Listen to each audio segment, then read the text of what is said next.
We're ready to rumble. All right. Welcome back to another Married Truth Talks. I am your host, Marianne, and this is the MTT Show. All right. So before we begin, follow me on Mary_Truths on Instagram and TikTok. And if you believe in the mind-body elevation mentality, we are building a coalition, a mindset of people who actually want to better themselves mentally, physically, spiritually, emotionally. Go check us out at MBE Elevates on Instagram and support the mentality on Patreon. We're going to build something very large there, guys. And those of you who are supporting us now will be the biggest beneficiaries. All right, that is all I'm going to say for now. So let's begin, shall we? I am lit today, not only because I have what are we drinking today? Whiskey. Tennessee whiskey. Tennessee whiskey. All right, I see you. He's actually a really good singer, by the way, guys. Just letting you know. Hey, man. Don't put me out there like that. He really is, but I'm just saying.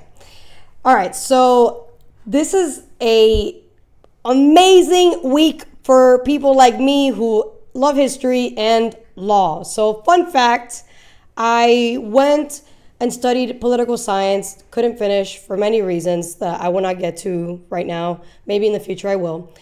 And when you study political science, one of the requirements is for you to have to take limits class, which is a law class on the having of the federal government, and powers class, which is the opposite, the powers of the federal government. And having to take those classes, and then what happened in the Supreme Court this week was like nostalgia for people like me, that it's like, oh my God, I studied this and this is happening in real time. It was awesome. I went full nerd mode. So let's begin. Supreme Court ruled 6-3 in Trump versus Casa, which we'll get into that. It's a big one. All right, let's see here. Politics. Marxist claimed socialist Democrat wins first round for NYC mayor race, which I spoke about last live. He won the first round. I'm not very happy about that, but thankfully information is coming out. We'll talk about that. A little bit about the economy. The Federal Reserve gets exposed in the Senate hearing that he's choosing politics over country, which that was epic. We'll see that. Canada taxes tech companies, and we'll see what Trump decided to do about it. Amazing. And then the last one. President Trump became the first president to intentionally use the word fuck on live television. That was fucking amazing. I actually looked up if there was other presidents that used the word fuck, and there's never been. At least not intentionally, like on a hot mic, but not like verbally, just like no fucks given. All right. So Tone it down on the F word there, buddy. sorry, is that he said it, so now like I know it rolls off it the only tongue. reinforces us to say it now. I know it rolls off the tongue real nice, but you want to limit yourself to how many of those you say. It's fine. We don't get any. Yeah, tell that to the algorithm. We don't get the sponsor. Do you really think the algorithm really cares about that? I've seen people have almost 1 million subs, and they say it all the time. I don't think it matters. Yeah, I mean you can say it a few times, but They say it a lot. Like Andy Frisella says it a lot. They have to beep it from how many times he says it. Exactly. They have to beep it, you see? But he still gets subs, that's what I'm saying. Whatever. All right. I'll do my best not to say it, okay? But I won't promise that I won't say it. All right. So let's begin. Supreme Court ruled 6-3 in Trump versus Casa. So let's get into it. This is a really big one. I'm going to take a lot of time here, so bear with me. The case centered on President Trump's executive order 14160, which sought to end birthright citizenship for children born in the United States to undocumented immigrants or temporary visa holders.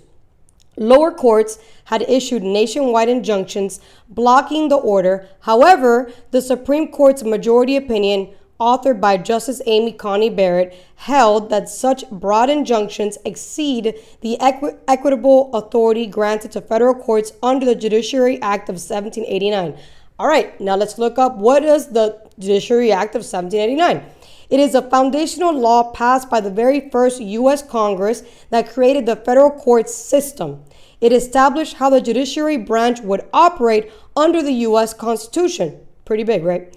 All right, it gets better.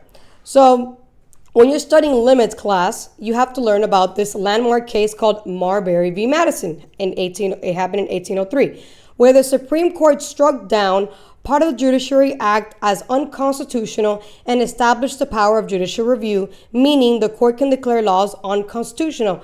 However, that's not all Marbury v. Madison was. Marbury v. Madison also made it clear that courts only have the right to have judicial review over a plaintiff's injury if they have jurisdiction over that injury. So, meaning, I'm speaking in law terms here. So an injury means I, as the plaintiff, meaning the person who is, let's say, suing Florida for whatever, I have an injury because Florida's government is affecting me, the plaintiff. So I go to the district court. However, the district court can only see my injury if they have jurisdiction over it. So they can only remedy my injury if they have jurisdiction over it. That was what made the biggest case with Marbury v. Madison, because Marbury had a justified injury, but there was no actual jurisdiction, so they didn't win the case. So the reason why that is important is because the class action lawsuits is district courts saying that they are allowed to do a universal nationwide lawsuit, meaning they're saying the entire country is injured and they have the right to remedy the injury. However, district courts are literally in the name, district court. They only have jurisdiction over their district. So they cannot do a class action lawsuit or a nationwide injunction, better said, which is a block for the entire country when they don't have jurisdiction over the entire country. And that's why it was a 6-3 ruling, which is really basic. It should have been a 9-0 ruling, but we have a lot of retards in the executive, not in the executive, in the Supreme Court, a lot of them. I'm allowed to say retards, so, all right. CASA refers to, formerly known as Casa de Maryland, established in 1985 as a Central American Solidarity Association of Maryland.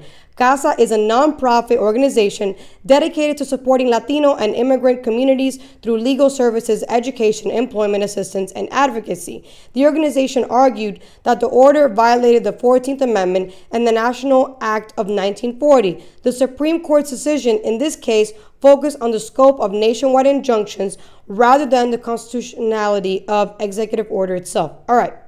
So in this ruling, they did not rule on birthright citizenship. I want to be very clear about that because people are saying they did, and that is not true. They have not.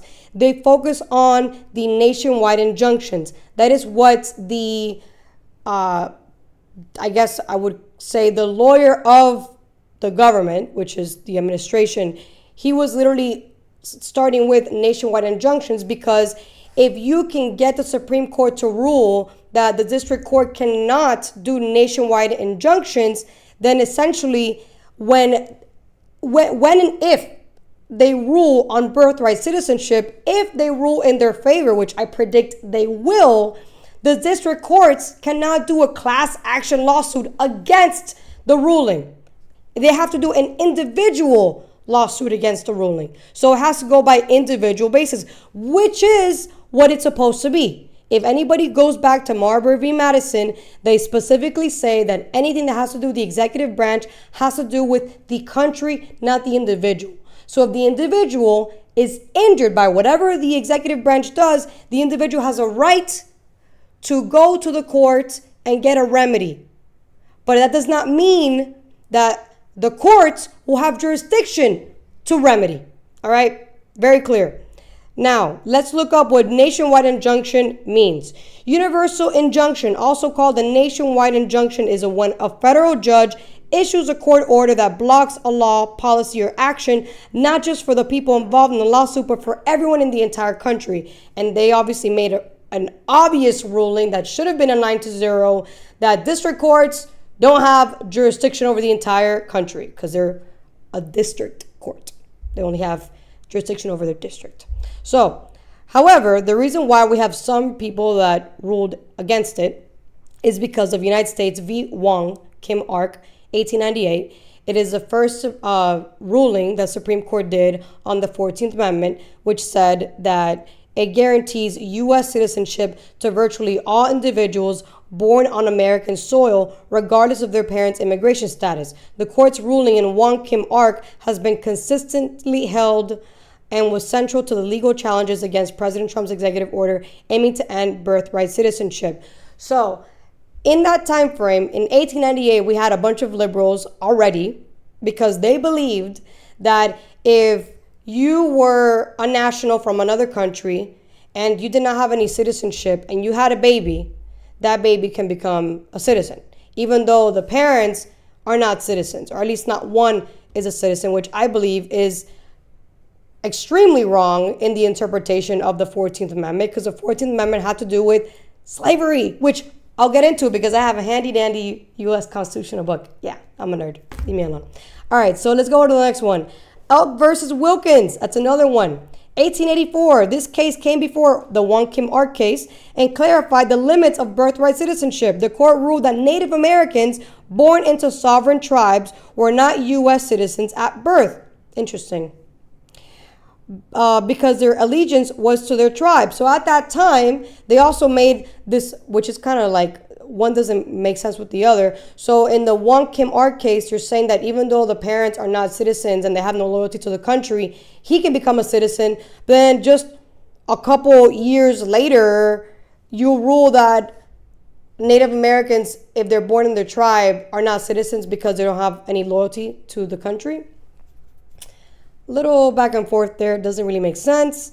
And then we got Plyer v. Doe, 1982, not directly about citizenship, but very important. But the court ruled that illegal immigrants and their children are persons under the 14th Amendment and are entitled to equal protection. Equal protection does not mean citizenship, though. So I don't know where they got that correlates with that, but whatever. We're going to undo that for sure. So let's read the 14th Amendment, shall we? Let's go back here. We gotta remember our rights, guys. Very important. When we're Americans, we gotta know our rights. And I recommend you buy a little constitutional book. You know, it's important for you to know your rights. All right, so the 14th Amendment was proposed on June 13th, 1866 and ratified on July 9th, 1868.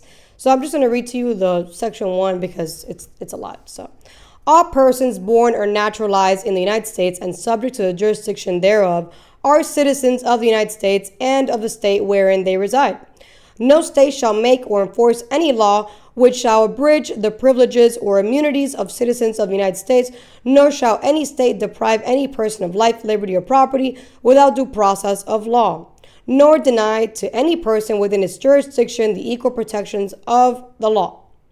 And this, again, had to do with Africans getting rights. Okay. And another reason why this was happening is because the South wanted to allow slaves to be able to vote. And the North was like, no, you can't do that because they're not citizens. They can't vote. Of course, Democrats, which were in the South, wanted them. But Democrats have never changed. They've always stayed the same. Like, it's just evolved. Back in the day, they wanted slaves to vote, even though they didn't want them to become citizens because they wanted them to stay being their slaves. And then now they want illegal immigrants to vote, and they also want them to become citizens, even though they're literally crossing the border, illegally committing crimes, and just taking advantage of the system, leeching off taxpayers, but they still want them to be citizens. It's the same thing. It's like illegals have become the new slaves. That's literally that's essentially what it is. So this is what I think is going to happen here. The Supreme Court has already ruled the obvious. District courts cannot be the imperial court of the land. They cannot surpass the executive branch. The executive branch has authority to create executive orders, and they have the authority to manifest those executive orders because other presidents like FDR has done in the past. So if that's been done in the past, where orders have been done and individual rights have been infringed, like FDR with the whole internment camps with Japanese people, then what is going on right now is essentially what should have been done a long time ago. If you're crossing a country incorrectly and you have no loyalty to the country, which I believe citizenship is loyalty, you are choosing to pledge to the country. You have to learn about the country. You have to take an exam to prove that you are worthy for the citizenship in order for you to get the privilege and all the perks of having that passport and be able to travel all around the world. No other country can do what we can do. When you go to China or Italy or Germany or whatever, if you have a child there, that child does not become Chinese or Italian or German. That doesn't work like that. We're the only country in the world that you can cross a border illegally or be a tourist and have a child, and that child automatically gets citizenship. It devalues what it means to be a citizen, and it makes citizenship mean nothing. Like there's no loyalty to the country. And I believe when you are a citizen, you are loyal to the country. There is a pledge you do when you become a citizen. Many people who are born here wouldn't know because you get granted the right to citizen immediately, which I also disagree with. I remember when I was in school, freshman in college, funny enough, it's crazy how God continues to give me these experiences. As literally freshman, one of my first English classes, the English teacher happened to do a prompt of whether you think citizenship should be like a right or it should be or you should earn it. And at that time, I said it should be earned. Nobody should be granted citizenship just because they're born here. Even, I'm talking about even like Americans. You should take an exam and prove that you know something about this country if you want the rights to be a citizen. Because it gives you some type of pride to be an American. And I believe that when you are just given this without earning it, you don't realize how valuable being an American is. And that's why we have so many Americans that are liberalized and even socialized to the point that they are now communists. That's why we have a Marxist running for mayor in New York City, because we have so many people that are born here who don't actually know like the gold they're standing on, because they didn't have to work for it. They didn't have to take a test. They didn't have to learn a language. They didn't have to work to actually become a proud American citizen. So at the time, at 18 years old, I was saying in my essay, which I wish I could find, I don't know where it is, maybe it's somewhere, that no, you should have to prove that you're worthy of becoming American. I don't think it should just be given to you willy-nilly, And I hope that we get to that point. I hope that we get to a nationalist point where we actually have to prove that you are worthy of that American passport, and it's not just given to you. And I think that might just get the newer generations to be proud of being an American again, because that's really important. I think nationalism is important for an identity, and right now we're losing our identity, or we're fighting it because a lot of us don't realize how grateful it is to be an American citizen. But that's just me. You tell me what you think. I know that was a big one right there, but it is extremely important. It is something that is historic, and we're literally living in history right now. It's amazing. So thank you guys for tuning in. I appreciate you so much for supporting, subscribe, like, share. Whether you agree or disagree with me, I am open to having a conversation, even if you don't agree with what I have to say, because I believe that's literally what democracy is being able to have a conversation with somebody you don't agree with and get into a common ground on something. Because there has to be one thing we can have a common ground on, one thing. But that's just me. So, Marxist claims socialist Democrat, well, I believe he's a Marxist. He claims he's a socialist Democrat. He's a Marxist. He wins the first round for New York City mayoral race. So let's take a look at this. I've done some digging on this guy. As I said I would on Instagram. Follow me on Instagram, Mary_Truths. Let's go. I'm ready. I'm ready. I'm ready. You ready? I'm ready. You ready? I'm ready. I'm lit, guys. Not because of this, because it's not that much. Of course, this impacts people right now who are looking at this decision, and you've done reporting within the immigrant communities. What does this mean for someone born in the U.S., to undocumented parents, and for the pregnant immigrant women who are part of this lawsuit? Well, like so many guests have said, the court here, the justices, did not weigh in on the merits, but they're merely kicking the... It's not that one. Oh, it's not? No. It's, That's the order. No, darling. It's right under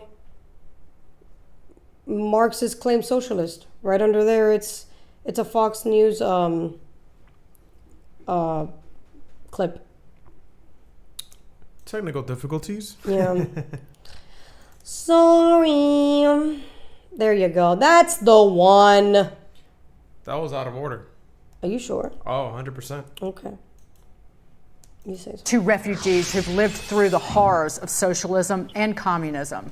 New Hampshire congressional candidate Lily Tong Williams and Manhattan Institute fellow Daniel DiMartino. Great to see both of you.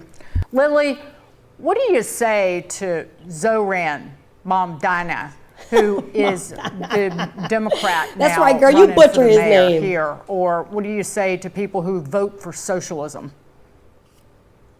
Well, the people who vote for socialism are the ones who never lived it, who never suffered from the hunger and poverty and the lack of freedom and police state. So those people should be educated about history better. That's failure of our American education system. Our kids don't know the history, and they bought into free stuff provided by government. That's how Mao sold the socialism, communism to millions Chinese, and millions of them starving to death by his central planning socialist policies. So I'm running because I don't want this country become the country I left. And I don't want anybody to take away my gun rights. That's God-given rights. I will never compromise. That's right, girl. I love it. Well, Danielle, I want to ask you something that I'm really perplexed about, and it's not only young people that are gravitating towards the AOCs and the Mamdanis of the Democrat Party, but I'm rather perplexed and confused why white, I call them overly educated liberals. When you look at the breakdown of this Democrat mayoral primary in New York City this week, you're not necessarily seeing the working class. You're not seeing black voters, Hispanic voters. You're not seeing them showing out necessarily for Mamdani, but you're seeing the white liberals, and those are the ones that were celebrating, cheering up and down for him. You gotta help me understand, what is it about that group of people that makes them cheer so ferociously for socialism? Yeah, thank you all, and thank you for having me. Good to see you all again. Look, what really concerns me about this is what you said, Tommy, that it is really highly educated young people who turned out for Mamdani. And it is really not shocking because I went to Columbia for my PhD and I saw it myself. People there are the most supportive of socialism. And the reason is because of our colleges here in America. That was one of the most shocking things I saw when I first came to America in 2016, was that it was higher education that was captured by Marxists. And so what happened in Venezuela, that people voted for a socialist regime, unlike in China or unlike in the Soviet Union, can clearly happen here too. And Mamdani might not be able to turn New York City into Caracas because he's mayor and not tyrant, but the point is Americans are willing to vote for someone like him. And today is New York City, tomorrow is the rest of America. Yep, well, his campaign, he's the child of a famous film director. And his campaign is definitely kind of social media managed. It has that kind of film of like a filter over it. He always tilts his head to seem more endearing when he's on camera. And he smiles when Daniel, he lies. Doesn't that have something to do with it? I think he's extremely charismatic, and that's why he's extremely dangerous. I think he lies even when he smiles. I mean, I have very strong opinions about him. His middle name is actually after the dictator of Ghana, not some civil rights leader, but somebody who was named president for life. And so he's friends with the Democratic Socialists of America. That's who trained him. This is an organization that regularly sends people to meet with the dictators of Cuba and Venezuela. He does not want to make New York City into Scandinavia. He wants to make us into Venezuela. The question is whether we will let him. It's whether Americans will let these socialist ideas take over. Lily, I know that you have fled horrible conditions, and so many immigrants like yourself, they're saying the same thing that you are. Listen, don't make America like the place that I fled from. Now, this is New York City. Obviously, it's deep blue. How concerned are you that other places, maybe not as deep blue as New York City, are going to follow this example? And do you think this is going to be the way that the Democrat Party trends? Yes, I have seen the radical left wing of Democrat Party took over their voter bases, and that's one of the tactics they use. They use cultural Marxism, identity politics to divide and conquer. They control the media, social media, and schools, and cultural institutions, like take over some churches and nuclear families, and get the kids against their parents and walk away to authority figures. Those are very similar to what I saw under Mao's Cultural Revolution. That's why I'm warning people that we don't want to go down that way, because they sell you free stuff to get you buy into it. Once they totally disarm you and silence you and install police state, destabilize our country, then you will lose all your natural rights guaranteed by the founding fathers in the documentation called the independence, our Constitution. All right, that's it. Lily Tong Williams and Daniel. It gives me goosebumps because I talk about this all the time on Instagram, all the time. And I'm not going to stop talking about it because it is, people don't understand how bad that would be for America. Like people don't realize that America is what's keeping like the world afloat, like sane, not complete chaos and destruction and death. Is America staying free from that? If people like that commie take over and more people like him rise and get voted into office, we will no longer be a free country. Like, people really believe like, oh, you're just fear-mongering, like this is just a conspiracy theory. No, that's the problem. You don't understand that this is actually fucking happening. You don't get it because you were born here. Because you didn't have to actually fight to get here. You didn't have to actually fight to learn the language, to actually take the damn exam and become a citizen. We did. So it's so easy for people to just not see it. And you know what's really sad?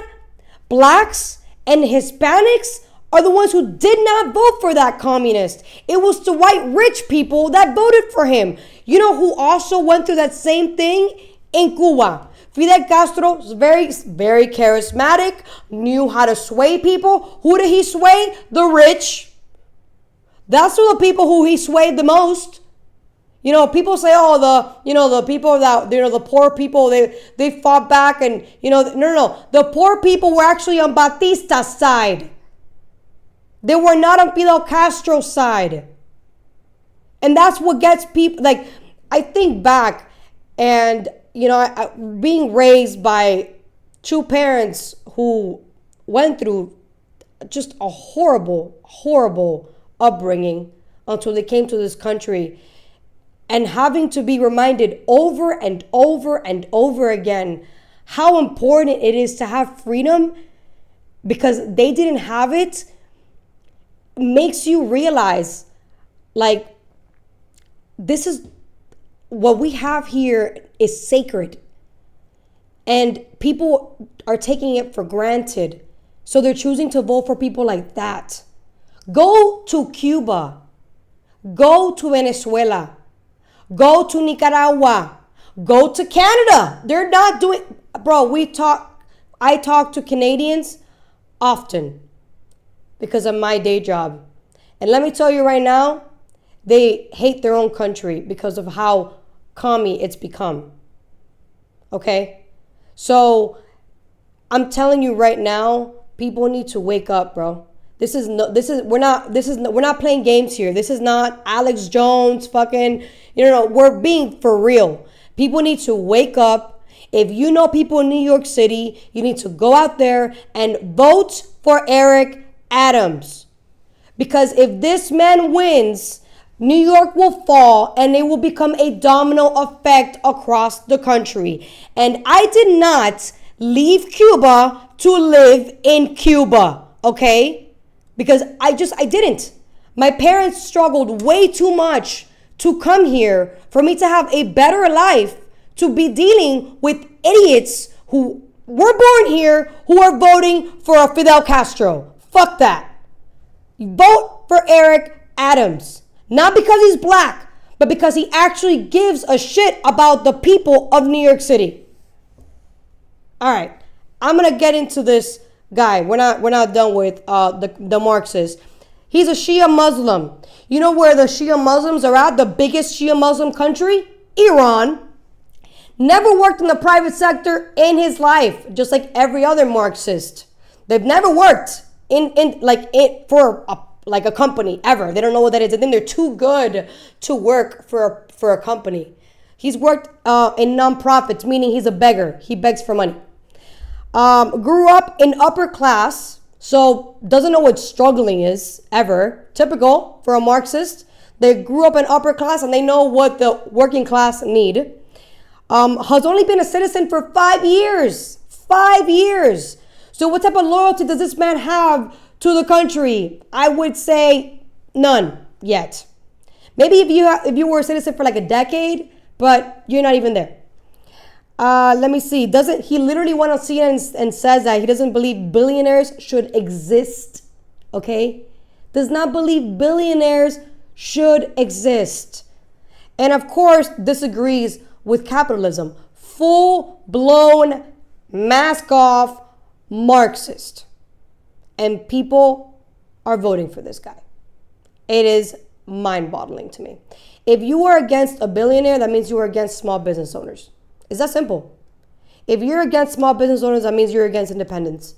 And if you're against independence, that means you're against the United States Constitution. That means you are treasonous. And I believe he should be his naturalization status should be completely revoked. Especially because before he became a citizen, he did some rap song sympathizing over some group that gave money to Hamas and got indicted for that and charged. So because he sympathized with them, I think they need to do an investigation on him. So yeah. And I hope they do, because we don't need people like that to be running for anything. So you let me know what you think in the comments below. Now let's go into the Federal Reserve. This was epic. One of the best interviews of all time, in my opinion. Take a look. Absolutely incredible. Forbes, right? Yeah, this guy. Chairman Powell, just want to make certain I understand this correctly. Control inflation and maximize employment.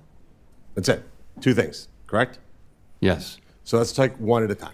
Maximize employment. Do you care if every American makes minimum wage or makes a livable wage? Is that something that factors into your thought process? In other words, we have full employment, but most Americans are on substandard wages. Does that change your calculus? Does it change my what? Calculus. Does it? Do you care? In other words, is it full employment is full employment? Every American has a job, but they're making minimum wage versus having a family-sustaining wage. Does that matter to the Federal Reserve? It would matter to the country a lot. I'm saying, does it matter to the Federal Reserve when you're making your decision? Honestly, we don't really have the tools to affect that. Right. So it doesn't factor in. Now that's different than us. The people of this country elect us to make certain that their wages are higher than inflation. And by the way, let the records show that real wages are up this year.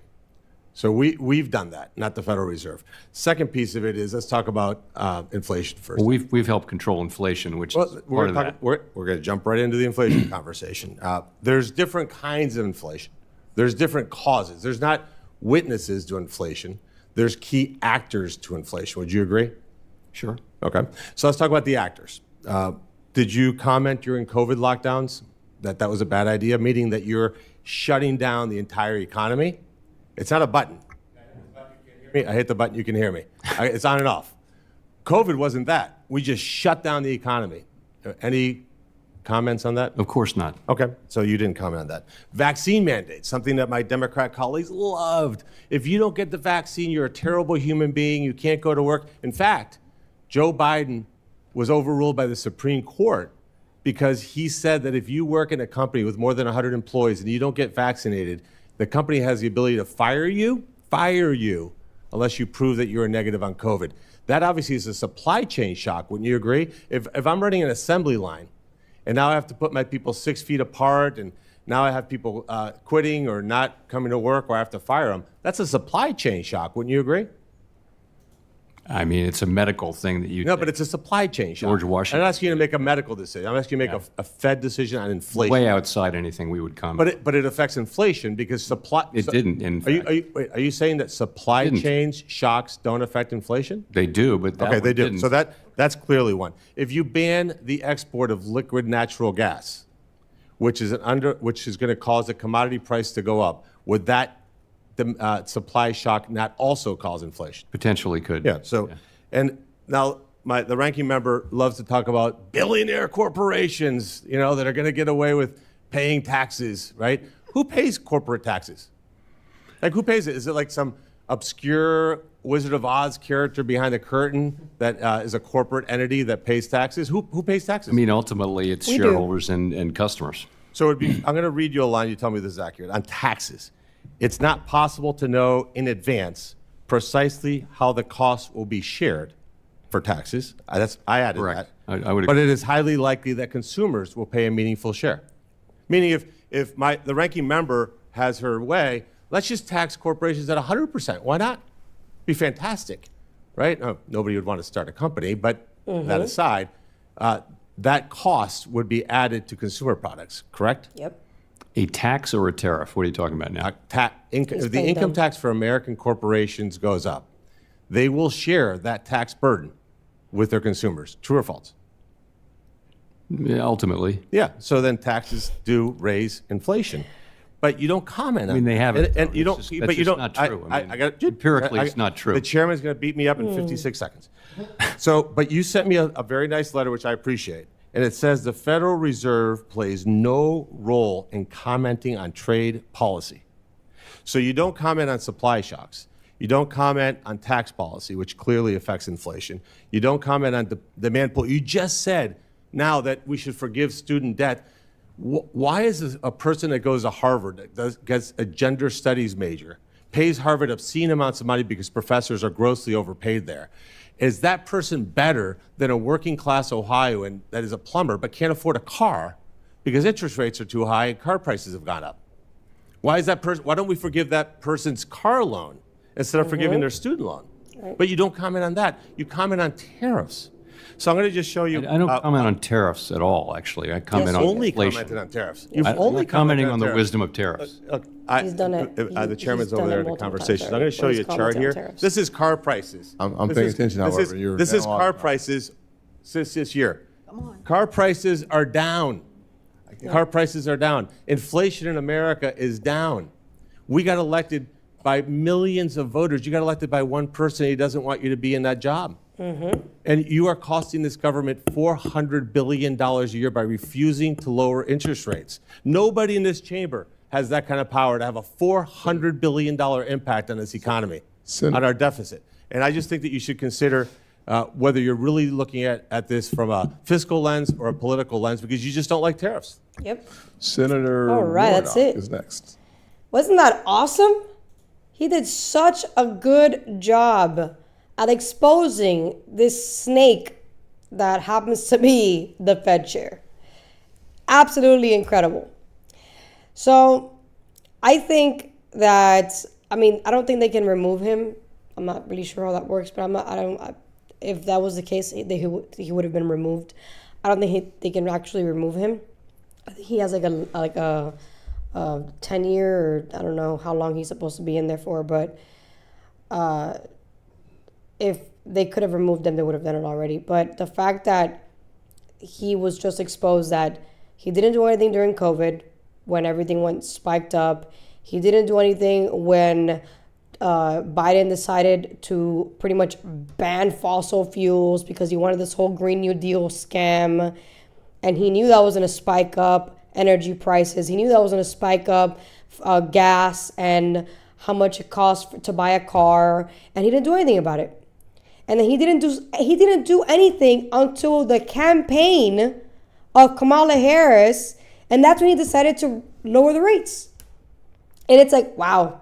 I'm not a huge like economy buff, like I'm not really like, it's kind of a boring topic, even though it's extremely important. It's literally like our money, and it affects us, literally our pocket. But it's not because it's not exciting, it's not entertaining. A lot of people don't like to talk about it, or they just kind of like skip it, But the reality is, it is important, and we should be more aware of it. That's why I'm bringing it up, because at the end of the day, the Federal Reserve is one of the most important independent agencies that is not governmental, but it definitely controls the economy. So I think that we need to put more eyes on that, because at the end of the day, it affects us individually, especially if you are a business owner. So I just want you guys to see that. Tell me what you guys think about it. I think he got served, but you can think otherwise. Let me know in the comments. All right, so Canada taxes our tech businesses. Let's see how President Trump responds. Going back to your Truth Social post on Canada specifically, why are you deciding to end trade talks with Canada, and what rate are you looking to set? So Canada put a charge on some of our companies, and Canada's been a very difficult country to deal with over the years. We hear Canada, we have a great relationship with the people of Canada, but it's been very difficult. And they put a charge, and they were a little bit early, we found out about it. So, and we have all the cards, we have every single one. We don't want to do anything bad, but they have, economically, we have such power over Canada. I'd rather not use it, but they did something with our tech companies today, trying to copy Europe. They copied Europe. It's not going to work out well for Europe either, and it's not going to work out well for Canada. They were foolish to do it, and so I said we're going to stop all negotiations with Canada right now until they straighten out their act. Okay? Is there anything Canada can do to change your mind about this situation? Well, no, they put a tax on companies that were American companies that they shouldn't. A very severe tax, and yeah, I guess they could remove it. They will, but it doesn't matter to me. We have all the cards. We do a lot of business with Canada, but relatively little. They do most of their businesses with us. Mm-hmm. And when you have that circumstance, you treat people better. They've had farmers that are getting like 300, 400, 200% in tariffs. Nobody's ever seen anything like it. We have cases, you don't read this and the people don't report, but they charge us 400% on some dairy products. 400%. Nobody writes that. It's not fair to our farmers, and we've got to protect our farmers. Oh, Canada. When will you learn, Canada? Yeah, like I said, I talked to a lot of Canadians, and a lot of Canadians own American cars because of the type of terrain they have in Canada. A Toyota isn't very good over there, or a BMW. They need a Ram, they need a Dodge, they need a Ford, they need those type of cars over there because of the type of terrain they have in Canada. So I don't think it's smart for, Canada's leadership to be playing hardball with a country they desperately need to survive. I don't know how they didn't learn from the last leadership they had, but I guess liberals don't learn. The ones here don't either. So I don't know. All they're doing is making it worse for their people. But I guess, unfortunately, their people have to realize that essentially it's their fault for voting for another liberal to lead them to a worse economy than they had already. And unfortunately, we're humans. We're stubborn creatures, humans. And we have to learn the hard way. Some people don't, but most do. Canadians, you're one of those. So, Let's go into international affairs, shall we? President Trump became the first president to intentionally use the word fuck on live television. All right, let's watch this. They did a song about this, by the way, which is awesome. Yeah, I'm trying to look for it, but I can't find it right now. No, like you can't put it because it's copyrighted. They're gonna strike us because of the music in the background. Israel says that Iran violated the peace agreement and the ceasefire agreement. Do you believe that Iran is still committed to peace? Yeah, I do. They violated it, but Israel violated it too. Are you questioning if Israel is committed? Israel, as soon as we made the deal, they came out and they dropped a load of bombs, the likes of which I'd never seen before. The biggest load that we've seen. I'm not happy with Israel. You know, when I say, okay, now you have 12 hours, you don't go out in the first hour and just drop everything you have on them. So I'm not happy with them. I'm not happy with Iran either. But I'm really unhappy if Israel's going out this morning because of one rocket that didn't land, that was shot, perhaps by mistake, that didn't land. I'm not happy about that. You know what? We basically have two countries that have been fighting so long and so hard that they don't know what the fuck they're doing. Do you understand? I can't remember this song. They don't know what the fuck. Oh, I wish I could sing it. But I've already used too many F-bombs, so I can't sing the song. All right, so before we get into the last clip here, well, you know what? Let's go to the last clip with Pete Hegseth, and then I'm gonna give my full thoughts on what he did there. I believe that was. Well, good morning, everybody. Just arrived last night back from NATO. 2 days apart from my battle buddy, so it's good to see him this morning. Good to see you, Mr. Chairman. You too, sir. Where there was a historic outcome. I want to start with that real quick. I think there's so much news, so many things happening that oftentimes big, momentous moments get missed. What President Trump accomplished in NATO yesterday was game-changing and historic. A shift in burden sharing to European responsibility in NATO that most would have said was impossible at the beginning of his term. But he said NATO needs to pay up. They started in the first term, and here in his second term, we've accelerated that. 32 NATO countries committed to spending 5% of their GDP on defense, on actually investing in the NATO alliance. That's crazy. So I hope with all the ink spilled, all of your outlets find the time to properly recognize this historic change in continental security that other presidents tried to do, other presidents talked about.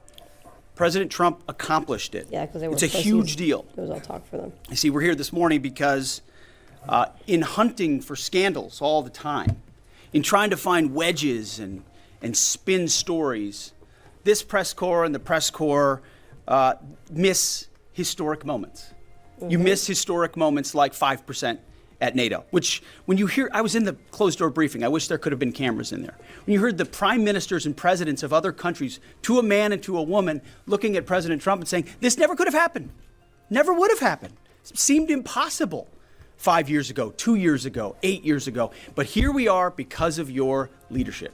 If you ask them the question, I bet they'd say the same thing. But searching for scandals, you miss historic moments, like recruiting at the Pentagon. Historic levels in the Army, the Air Force, and the Navy. Yeah, maybe there'll be a little mention here or there, but because it was under President Trump's leadership, because Americans are responding to him as commander-in-chief, the press corps doesn't want to write about it. Or bring us to the topic of the moment, the highly successful strikes in Iran. Let me read the bottom line here. President Trump directed the most complex and secretive military operation in history. And it was a resounding success, resulting in a ceasefire agreement and the end of the 12-day war. There's been a lot of discussion about what happened and what didn't happen. Step back for a second. Because of decisive military action, President Trump created the conditions to end the war, decimating, choose your word, obliterating, destroying Iran's nuclear capabilities.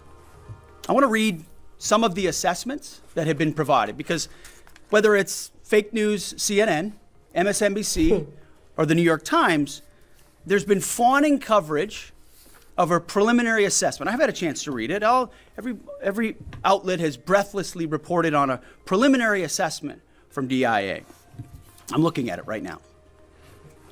Again, it was preliminary, a day and a half after the actual strike, when it admits itself in writing that it requires weeks to accumulate the necessary data to make such an assessment. It's preliminary. It points out that it's not been coordinated with the intelligence community at all. There's low confidence in this particular report. It says in the report there are gaps in the information. It says in the report multiple linchpin assumptions are what this assessment, a linchpin assumption, you know what that is? That means your entire premise is predicated on a linchpin. If you're wrong, everything else is wrong. And yet, still, this report acknowledges it's likely severe damage. Again, this is preliminary, but leaked because someone had an agenda to try to muddy the waters and make it look like this historic strike wasn't successful. I'm going to get to the chairman in a moment because he's going to lay out the particulars for you based on his professional military experience. But here's what other folks are saying. The DIA that put that report out says that this is a preliminary low confidence report and will continue to be refined as additional intelligence becomes available.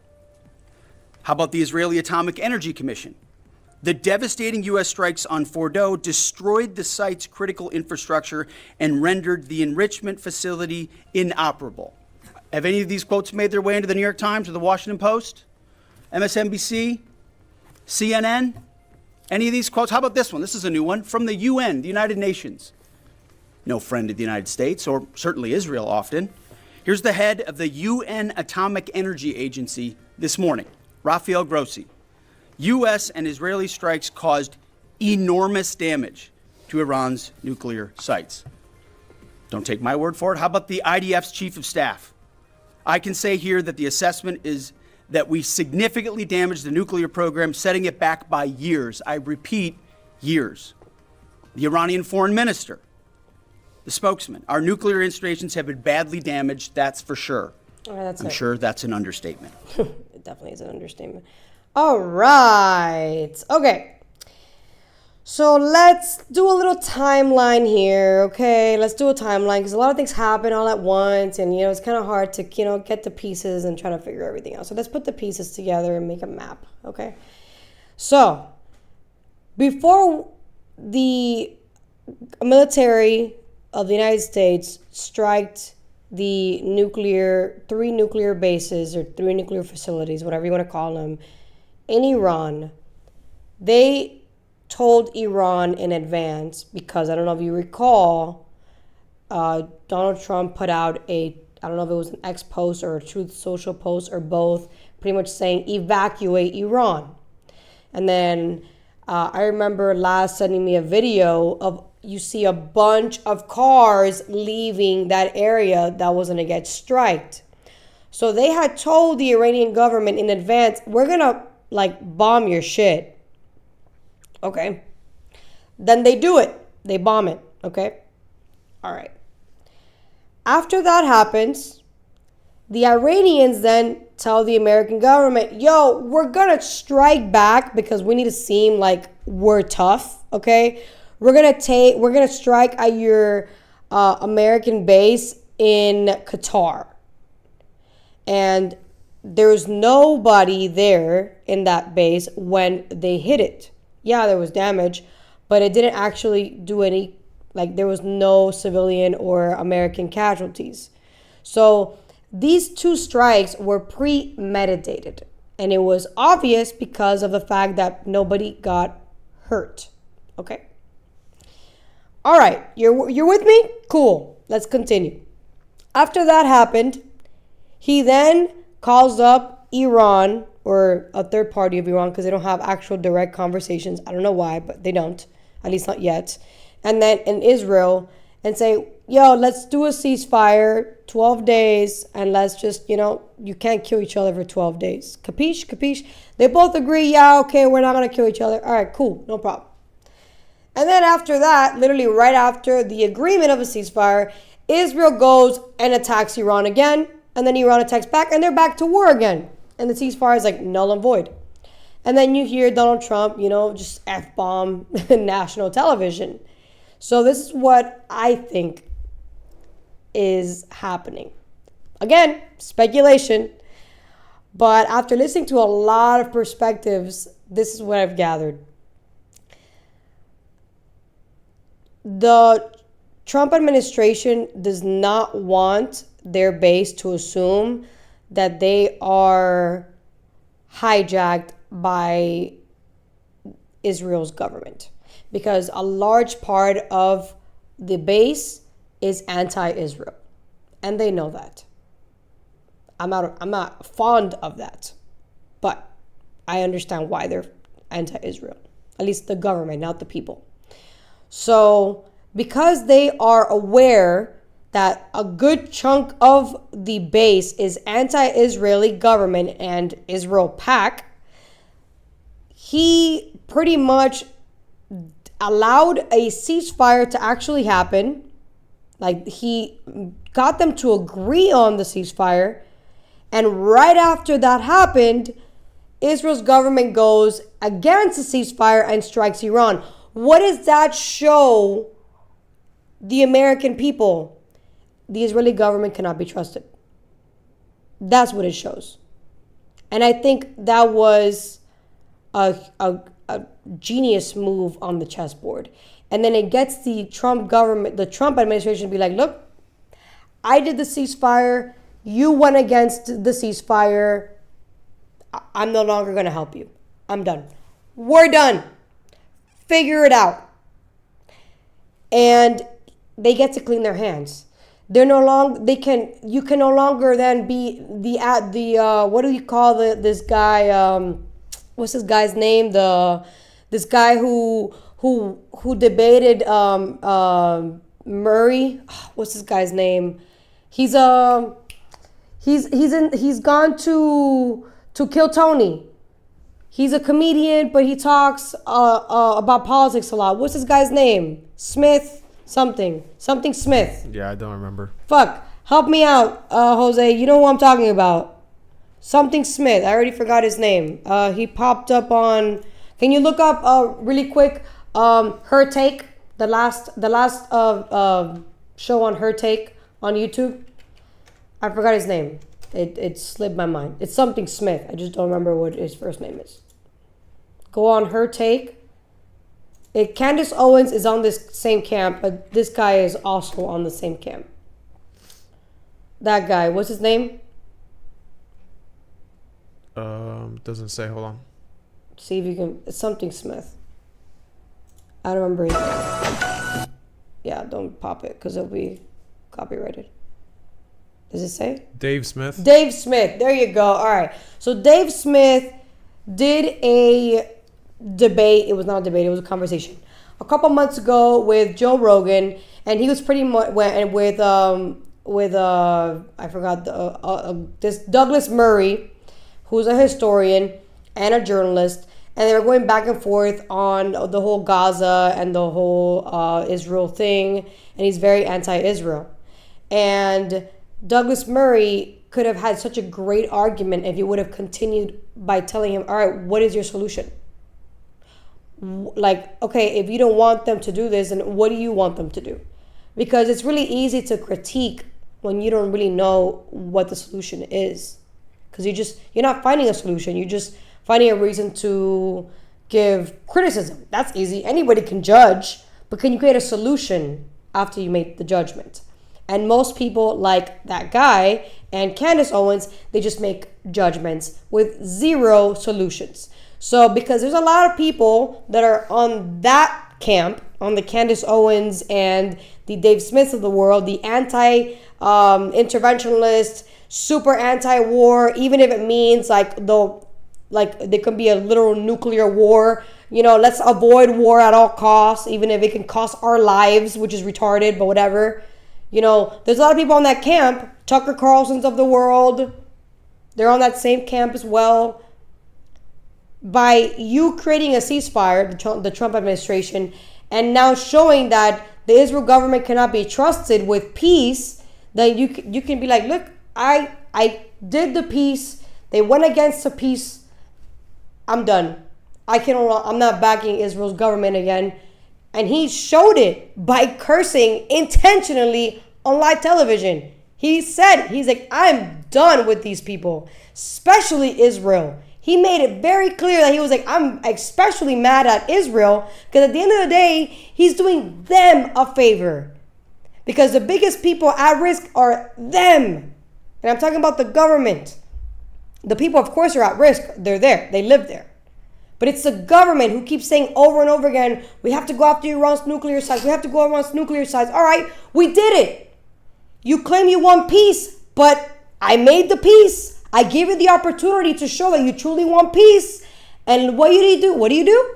You go back and you attack Iran. So do you really want peace, Netanyahu? Of course not. So now the Trump administration can be like, my hands are clean. And the base can no longer be divided, or should no longer be divided, because he's already shown you that he's not controlled by the Israeli government. Netanyahu does not have him by the balls. And that clip right there made it very obvious that he does not have him by the balls. I mean, I never thought he did, but apparently idiots like Dave Smith and Candace Owens and Tucker Carlson apparently believe they did, which is insane, but that's neither here or there. So to me, this is a fantastic win for, again, the Trump administration and the MAGA movement, that we're not controlled by the Israeli government. We're not controlled by any other government. We're independently owned, and we did our best to get peace in the Middle East, and the Israeli government decided, fuck peace. That's not what I want. I want war. So now people who are very pro-Israel should question, like Ben Shapiro, I don't know. I don't think your government really wants peace. I think they want to continue killing innocent people and having more casualties.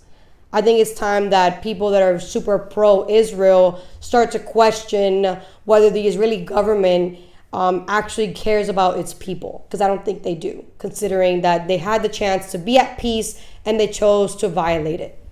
So this is now a time to realize what's actually going on in the Middle East with Israel. Israel's not the victim here. They are not innocent. Again, I'm talking about the government, not the people. The people are innocent.